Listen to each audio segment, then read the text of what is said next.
새 찬송가 6장 목소리 높여서를 함께 부르심으로 2020년 6월 22일 월요일 새벽 예배를 시작합니다.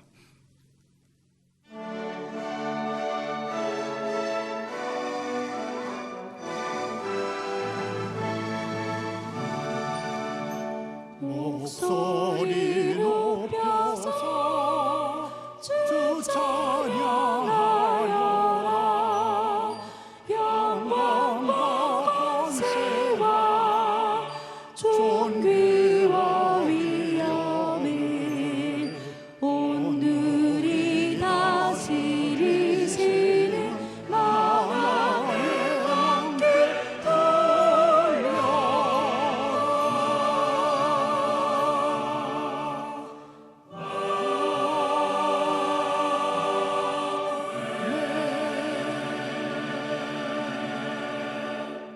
계속해서 새 찬송가 384장입니다. 나의 갈 길 다가도록 함께 부르십니다.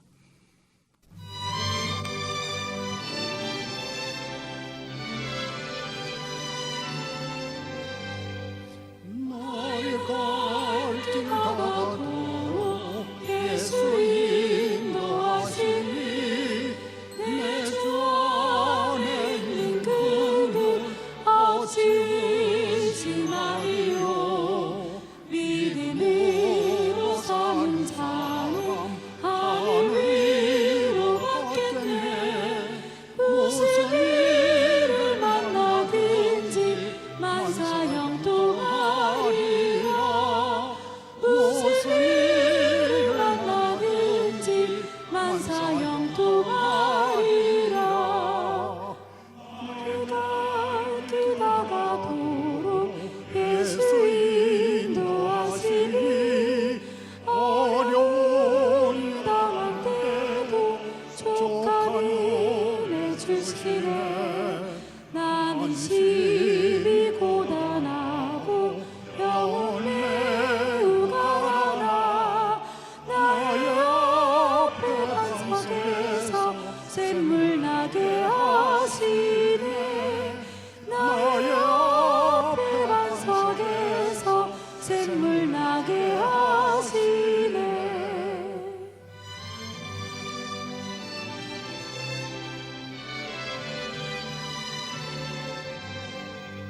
나의 갈 길 다가도록 예수 인도하시니 그의 사랑 어찌 큰지 말로 할 수 없도다.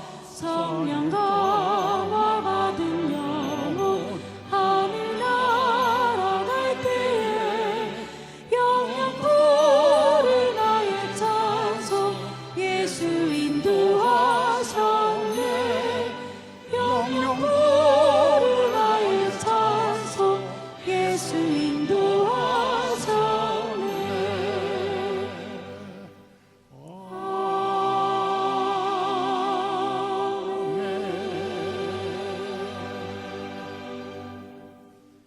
오늘 새벽에 함께 보실 하나님의 말씀은 신명기 34장 1절부터 12절까지입니다. 신명기 34장 1절부터 12절까지를 교독합니다. 모세가 모압 평지에서 느보산에 올라가 여리고 맞은편 비스가 산꼭대기에 이르매 여호와께서 길르앗 온 땅을 단까지 보이시고 납달리와 에브라임과 므낫세의 땅과 서해까지의 유다 온 땅과 네겝과 종려나무의 성읍 여리고 골짜기 평지를 소알까지 보이시고 여호와께서 그에게 이르시되 이는 내가 아브라함과 이삭과 야곱에게 맹세하여 그의 후손에게 주리라 한 땅이라. 내가 내 눈으로 보게 하였거니와 너는 그리로 건너가지 못하리라 하시매 이에 여호와의 종 모세가 여호와의 말씀대로 모압 땅에서 죽어 벳볼 맞은편 모압 땅에 있는 골짜기에 장사되었고 오늘까지 그의 묻힌 곳을 아는 자가 없느니라. 모세가 죽을 때의 나이 120세였으나 그의 눈이 흐리지 아니하였고 기력이 쇠하지 아니하였더라. 이스라엘 자손이 모압 평지에서 모세를 위하여 애곡하는 기간이 끝나도록 모세를 위하여 30일을 애곡하니라. 모세가 눈의 아들 여호수아에게 안수하였으므로 그에게 지혜의 영이 충만하니 이스라엘 자손이 여호와께서 모세에게 명령하신 대로 여호수아의 말을 순종하였더라.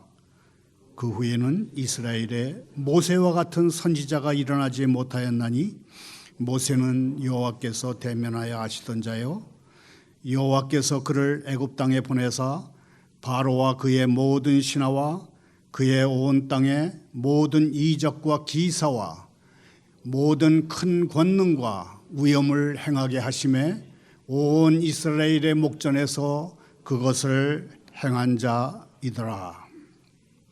하나님 아버지, 합당한 건강과 믿음을 주셔서 이 시간 이 자리에 나와서 예배 드리게 하시니 감사합니다. 아버지 하나님, 모세는 죽어서 장사됐지만 저희가 방문할 수 있는 장소를 남겨놓지는 않았습니다. 그의 죽음은 성지순례 사업에 도움이 되지 않습니다. 모세는 끝이 아니라 시작을 줬고 그의 거룩한 일생과 비전 있는 지도력은 하나님의 약속으로 살아가는 저희 같은 순례자들의 인생에 아직도 계속해서 이어집니다. 하나님 아버지, 모세의 죽음을 보며 죽음에 대한 저의 두려움이 사라지게 해 주십시오. 하나님의 섭리로 온전히 둘러싸인 모세의 죽음에서 저의 어떤 것도 심지어 제 죽음조차 하나님의 사랑과 목적을 밀어낼 수 없음을 발견하게 해 주십시오. 예수님의 이름으로 기도하옵나이다. 아멘. 위대한 지도자, 위대한 선지자 모세의 모든 것이 끝났습니다. 연설도 끝났고 설교도 끝났고 노래도 끝났습니다. 이제 모세가 작별을 고하고 그의 인생의 무대에서 내려가는 일만 남았습니다. 모세를 위한 임종 예배는 없습니다. 모세는 마침내 산에 오릅니다. 모세는 약속의 땅에 들어가지 못할 것입니다. 그러나 그가 약속의 땅을 바라볼 때에 약속은 성취된 것이나 다름없습니다. 모세가 약속의 땅에 들어가지 못한 채 죽음을 맞이했던 데 대해서 우리는 어떻게 생각해야 할까요? 하나님과 그렇게 많은 시간 동안 얼굴을 맞댄 사람이었습니다. 때로는 어느 누구도 대신할 수 없을 만큼 하나님의 말씀을 대신 전한 대언의 사람이었습니다. 하나님의 축복과 심판을 중재한 매우 중요한 인물이었습니다. 그야말로 VIP 중에 VIP였습니다. 그런 사람이 약속의 땅에 들어가지 못했다는 사실을 우리는 어떻게 설명할 수 있을까요? 신명기 32장 51절에 기록된 대로 성미가 불같은 모세가 무리바 물을 낼 때에 하나님이 지시한 것에 유의하지 않고 마치 폭력을 행사하듯이 지팡이를 두어 번 휘두른 게 그 사건을 우리는 기억합니다. 모세가 하나님 앞에서 자행한 이러저런 사건들 때문에 약속의 땅에 들어가지 못했다는 것이 전통적인 해석이기는 합니다. 하지만 흥미로운 견해도 있습니다. 성경에서 특히 신명기에서 지나친 숭배를 받을 위험이 있는 인간 모세의 유한성을 강조했다는 것입니다. 그리고 인간 모세의 유한성은 아무도 그가 묻힌 곳을 알지 못하므로 그의 무덤이 사람들의 마음을 다른 곳으로 돌리고 잠재적으로 우상처럼 숭배하는 그런 사당이 될 수 없게 했다는 그런 해석도 있습니다. 모세의 죽음에 대해서 어떻게 해석하든 분명한 것은 그의 모든 위대한 업적에도 불구하고 그의 모든 위대함에도 불구하고 모세는 여호와의 종 그 이상도 그 이하도 아니었다는 것입니다.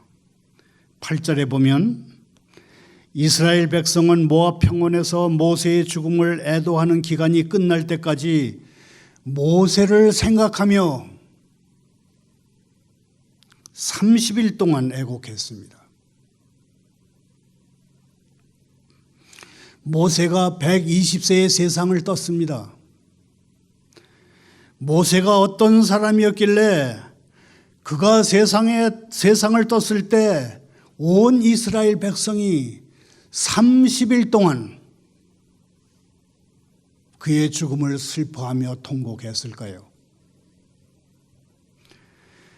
그들은 절대 그럴 사람들이 아닌 것 같았는데 말입니다. 모세 시대에 하나님을 따르는 백성은 인간적인 측면에서 보면 어떤 매력도 없는 사람들이었습니다. 그들은 너무나 비참했습니다. 그들은 단순 노동자들이었습니다. 애굽 전역에 흩어져서 벽돌 굽는 일을 했습니다.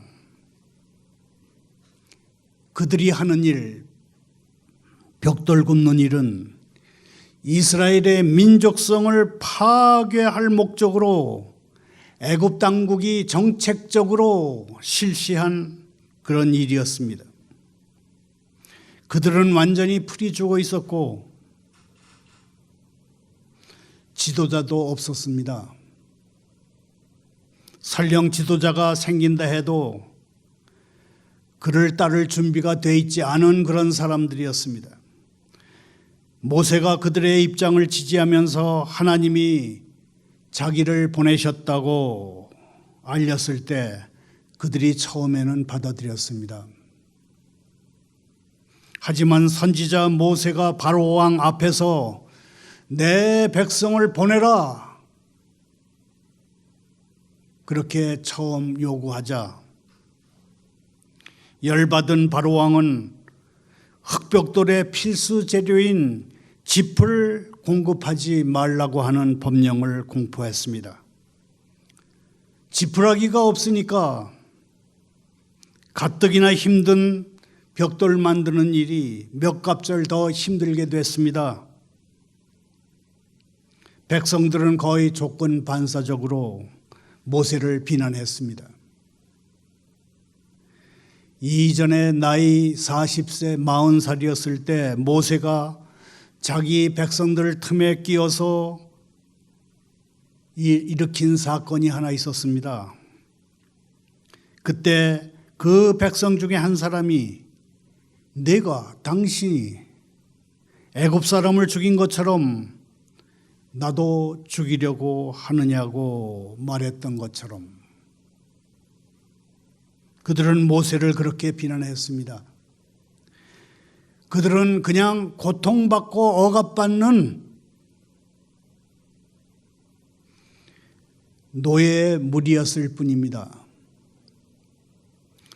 오늘날 우리가 북한 주민들에게서 볼 수 있는 것처럼 노예 제도의 가장 큰 폐해는 사람의 기본권을 완전히 뭉개버려서 여러 세대에 걸쳐서 완전한 자유를 어떤 자유도 누리지 못하게 만들어버리는 것입니다.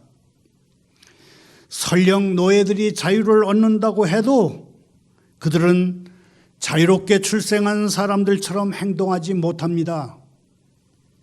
왜냐하면 노예로서 생활하면서 그 영혼과 정신이 노예화됐기 때문입니다. 노예로 박제화됐기 때문입니다. 모세는 나이 40살 될 때까지 왕실에서 최고의 교육을 받은 사람입니다. 이스라엘 백성은 이 최고의 교육을 받은 모세와 하나가 되기에는, 합당한 친구가 되기에는 아니었던 게 분명합니다. 하지만 모세는 비참한 사람들과 연합했습니다. 모세는 자유인이었지만 노예들과 함께 어울렸습니다. 모세는 지식인이었지만 무지한 백성과 함께 했습니다. 모세는 민족적 자부심을 가지고 있는 사람이었지만 민족적인 정신을 잊어버린 노예들과 함께 했습니다. 오늘날 너무나 많은 사람들이 어떤 교회에 속해야 하는지에 대해서 말합니다. 성경을 완전히 따르고 주님의 뜻에 순종하려면 적어도 예배 장소는 좀 멋이 있어야 하고, 설교하는 사람은 카리스마가 있고 비범한 감각의 소유자여야 하며, 출석하는 교인들은 좀 세련되어 있어야 하고, 교인 상당수는 중산층 이상이 돼야 그런 교회에 나가야 된다, 이렇게 말합니다. 그렇지 않으면 상류사회에서 쫓겨날 것이라고 얘기합니다. 우리는 구토가 날 정도로 이런 저질스러운 논리에 길들여 왔고 또 이런 논리를 들어왔습니다. 은행돈 빌려가지고 그럴듯한 예배 장소 지어놓고 교인들의 핏값이나 다름없는 헌금으로 원리금 상환하느라 정신없는 교회가 얼마나 많은지 모릅니다. 내 돈 아니니까 흥청망청 써댑니다. 결국은 고리채까지 내서 돌려막다가 파산하는 교회는 또 얼마나 많은지 모릅니다. 그런데 아직도 이 무식하고 무정한 세대 중에 아무런 꾸밈 없이 순수하게 진리를 사랑하는 사람이 별로 없는 것 같습니다. 거칠이나 외모보다 복음을 더 사랑하는 사람이 별로 없는 것 같습니다. 자기 연민에 또는 자기 자만에 도취돼서 예배의 형식도 내용도 모두 무너뜨리고 내팽개치는 사람까지 있습니다. 하나님이 모세라는 사람을 세우셨을 때 그는 자기 형제들의 비참함을 알았습니다. 그리고 이렇게 말했습니다. 그들은 하나님의 백성입니다. 그들이 비록 비참할지라도 저는 그들을 더욱 편견 없이 도와야 합니다. 그들이 고통당하고 억압당한다면 그만큼 저는 그들을 더 도와야 합니다. 그들이 하나님과 그의 진리를 사랑한다면 저는 그들의 전우가 돼서 싸워야 합니다. 모세는 이렇게 생각에 그치지 않았고 결심을 했고 즉시 자신의 자리를 찾았습니다. 이스라엘 백성에 대해서 말할 때 한 가지 애처로운 사실은 그들이 모세에게 너무나 많은 고통을 줬다는 것입니다. 그때 하나님의 백성 중에 하나님께 영광을 돌리지 못하고 신앙이 매우 연약한 사람들이 있었다는 사실을 모세는 깨달았습니다. 그러나 모세는 백성 중에 일부의 잘못이나 허물을 가지고 전체를 판단하지 않았습니다. 백성들을 표준과 전체로서 판단했습니다. 이스라엘에게 아무리 잘못과 허물이 있어도 그들은 하나님의 백성이며 애굽 사람들은 아무리 미덕이 많아도 하나님의 백성이 아니라는 사실을 그는 깨닫고 있었습니다. 자막을 따라 함께 읽어보겠습니다. 이스라엘 백성은 과실이 있어도 하나님의 백성이며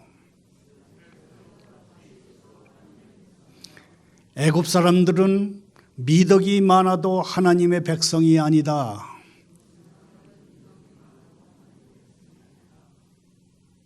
이스라엘 백성은 아무리 과실이 있어도 하나님의 백성입니다.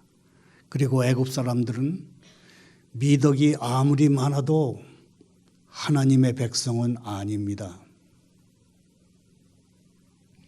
모세처럼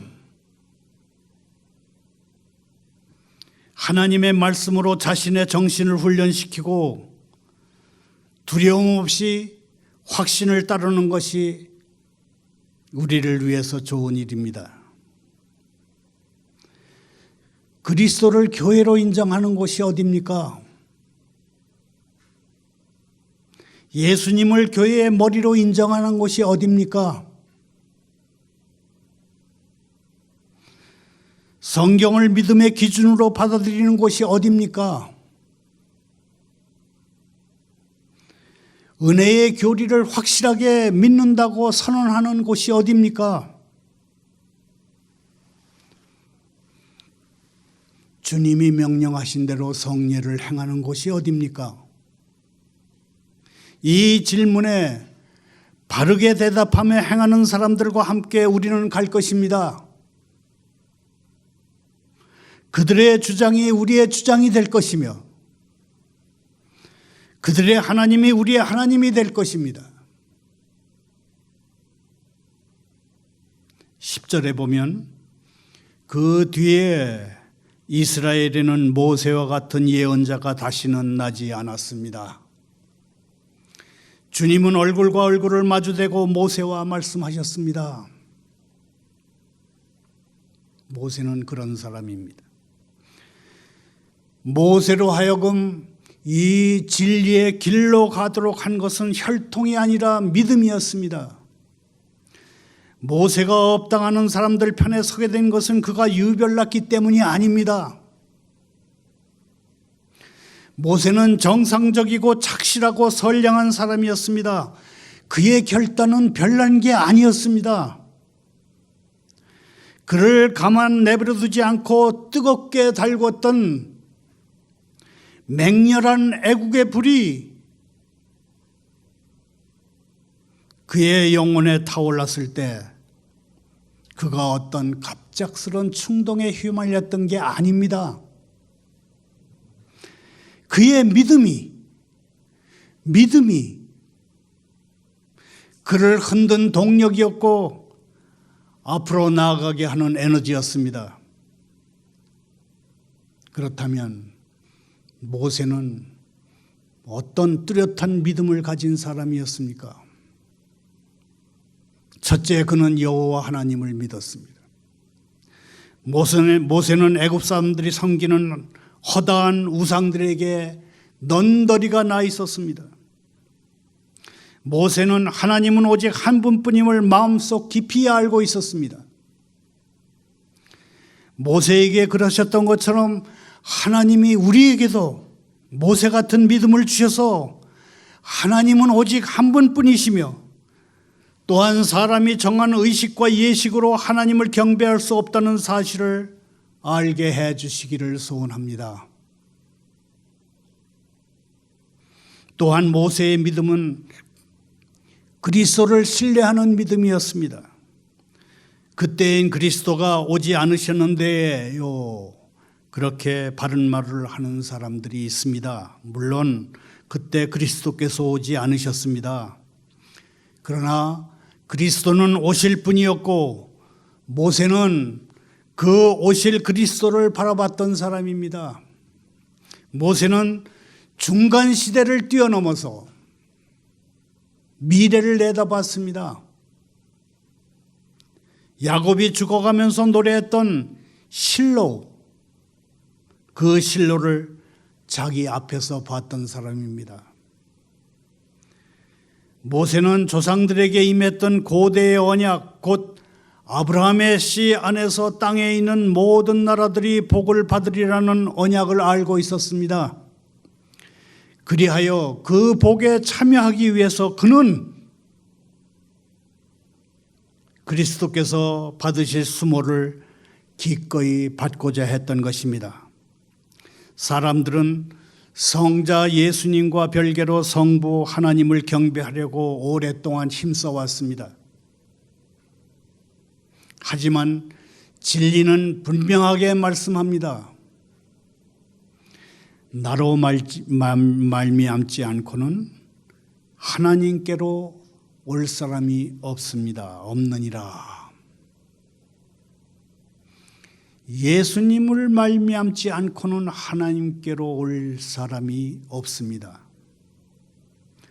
모세가 그리스도에 대해서 지금 우리에게 계시된 것만큼 알지는 못했지만 그는 오실 메시아를 믿었으며 그 믿음 때문에 그의 심령이 힘을 얻을 수 있었습니다. 주 예수 그리스도를 영접한 사람들은 고난을 참을 수 있습니다. 무엇이 언약의 당사자들을 그처럼 영으로 만들었고 무엇이 청교도들을 적 앞에서 담대하게 만들었으며 무엇이 개혁가들을 한거하게 만들었고 무엇이 순교자들로 하여금 죽음을 택하게 했느냐? 그렇게 누가 묻는다면 우리는 그것이 보이지 않는 하나님을 믿는 믿음이었으며 동시에 성육신 하신 하나님, 즉 하나님의 아들을 믿는 믿음으로 그분들은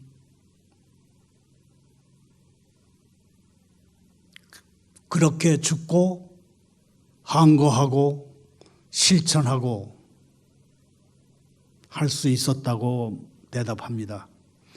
하나님의 아들을 믿는 믿음으로 그들분들은 가슴으로 주님의 사랑을 느꼈고 주님의 사랑 때문에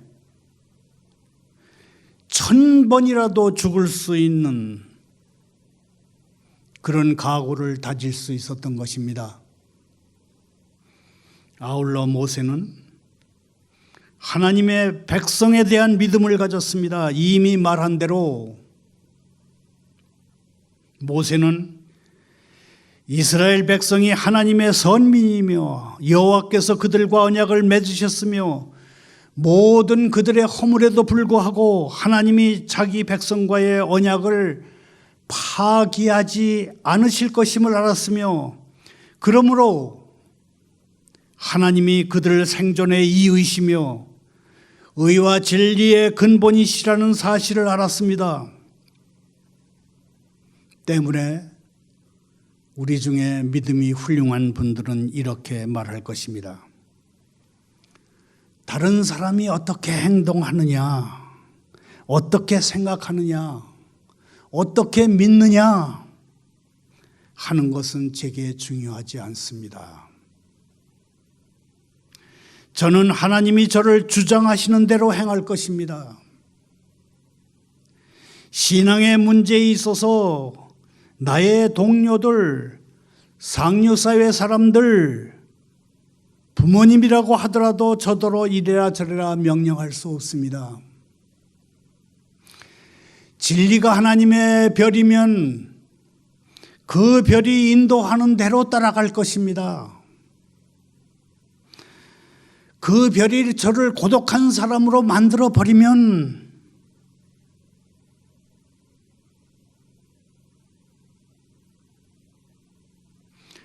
고독한 사람이 될 것입니다. 지금껏 아무도 믿지 않은 것을 믿어야 한다면 그것을 믿고 따라야 할지라도 제가 완전히 끼리끼리의 진영에서 외톨이가 되고 쫓겨난다고 하더라도 그리고 모든 관계를 끊어야만 할지라도 제겐 이 모든 것이 한 번쯤은 생각해 볼 그런 가치조차 없는 것입니다.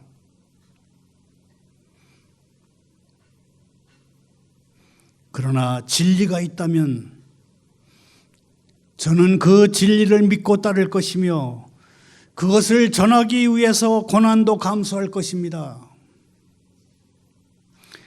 의롭고 참된 길이라면 홍수와 불 속이라도 예수님이 저를 인도하신다는 확신이 든다면 저는 그 길을 따르겠습니다. 훌륭한 믿음을 지닌 분들은 이렇게 속으로 선언하고 있을 것입니다. 우리가 보기에 이것은 올바른 정신입니다. 오늘날 이러한 정신을 찾아보기가 어렵다 하더라도 우리만큼은 사도의 말씀과 교리를 지키는 하나님의 참된 교회를 존경해야 합니다. 하지만 여기가 그런 교회가 아니라면 그런 교회를 찾아내고 그 교회에 등록해서 그 교회 안에서 하나님과 하나님의 진리를 위해서 싸울 수 있기를 응원합니다. 우리는 머저나 하나님의 심판대 앞에 서게 될 텐데 그때 우리의 느낌이 어떨지 생각해 본 적이 있습니까? 진실한 믿음을 소유한 이들은 침착하게 저 너머 세상을 내다보면서 이렇게 말할 것입니다. 나는 은혜로 구원받았습니다. 내가 조롱받고 비웃음 당할 수 있었다는 것이 오히려 하나님께 감사할 일입니다. 직장을 잃기도 하고 동아리에서 쫓겨나기도 하고 바보라고 하는 소리도 들었지만 그런 것 때문에 나는 괴로워하지 않았습니다. 나는 그리스도와 교제하는 가운데 위로를 받았습니다. 그리고 그 모든 문제를 안고 그리스도께 나아갔습니다. 나는 그리스도 때문에 받는 모욕이 애굽의 모든 보화를 소유하는 것보다 더 달콤하다는 사실을 깨달았습니다. 나는 세상의 쾌락을 누리지 못했으나 조금도 아쉬워하지 않았습니다. 세상의 쾌락을 멀리하기를 오히려 기뻐했습니다. 왜냐하면 주님과의 교제 가운데 더 즐거운 쾌락을 체험했고 또한 결코 끝나지 아니할 쾌락을 내다봤기 때문입니다. 진실한 믿음을 소유한 이들은 하나님 앞에 설날을 내다보며 이렇게 말할 것입니다. 모세가 그랬던 것처럼 모세는 쾌락은 잠시뿐이며 그 잠시 누리는 쾌락의 순간이라도 그리스도를 위해 수모를 당하는 기쁨에 비교될 수 없다고 생각했습니다. 그리스도 안에서의 최악이 세상에서의 최선보다 더 낫고 악인으로 죄지어서 얻는 쾌락보다 그리스도인으로서 누리는 평범한 기쁨이 더 낫다고 하는 사실에 우리는 힘을 내야 합니다. 자막을 따라 읽으면서 한번 정리해 보겠습니다. 그리스도 안에서 최악이 세상에서의 최선보다 더 낫고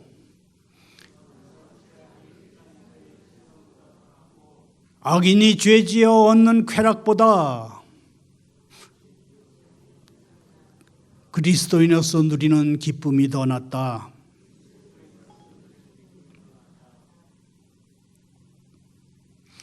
그리스도 안에서의 최악이 세상에서의 최선보다 더 낫습니다. 말장난이 아닙니다. 강조하기 위해서 이런 표현을 쓰는 것입니다. 악인이 죄지어서 얻는 쾌락보다 그리스도인으로서 누리는 기쁨이 더 낫습니다. 우리는 하나님과 성경을 진실로 따르는 사람들과 함께 해야 합니다. 물론 그들이 완전하지 못하다 할지라도 우리는 그들과 함께 해야 합니다. 이스라엘 사람들이 있어야 할 곳은 이스라엘 사람들이 있는 곳입니다. 그리스도인들이 있어야 할 자리는 그리스도인들이 있는 자리입니다. 성경과 그리스도를 철저히 따르는 제자들이 있어야 할 자리는 그런 사람들이 모여 있는 곳입니다. 비록 그들이 이 땅에서 가장 비천하고 가장 가난하고 또 가장 무식하고 못 배운 사람들일지라도 하나님이 그들을 사랑하시고 그들이 하나님을 사랑한다면 그 무슨 조건들이 의미가 있겠습니까? 진리의 척도로 보면 그들 중에서도 가장 작은 사람이 힘이 아주 센 불경건한 사람들 10,000명보다도 더 귀한 것입니다. 모세처럼 생애 마지막까지 하나님을 위해 살고 믿음으로 살아서 그 믿음의 삶의 흔적을 세상의 유산으로 남기고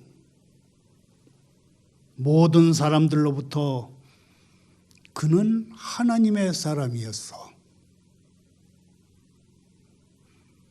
그런 평가받기를 꿈꾸며 주님께 충성하며 나가는 새로운 하루 또 새로운 한 주간 되기를 소원합니다.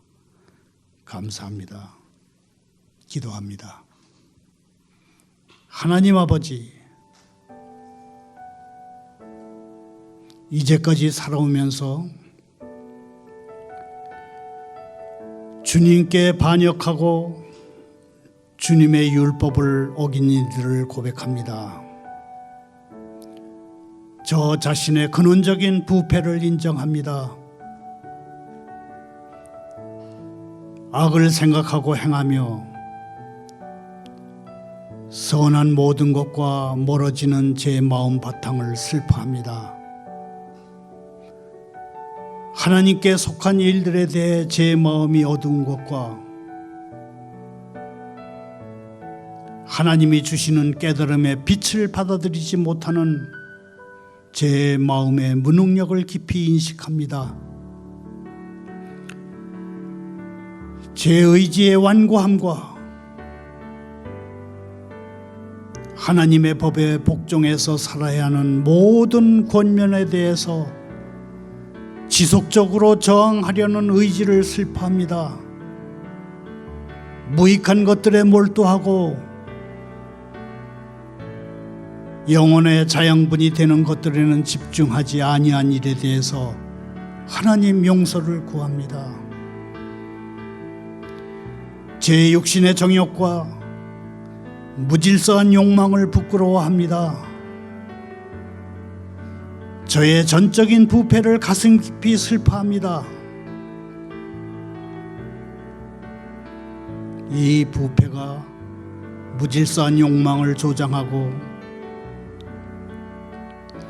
성령의 생명으로부터 제 마음을 멀어지게 했나이다.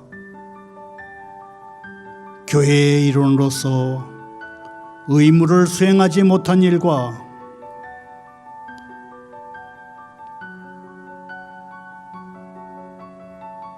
생각과 말과 행동으로 범한 여러 가지 특정한 죄악들을 회개합니다. 용서해 주십시오. 예수님의 이름으로 기도하옵나이다.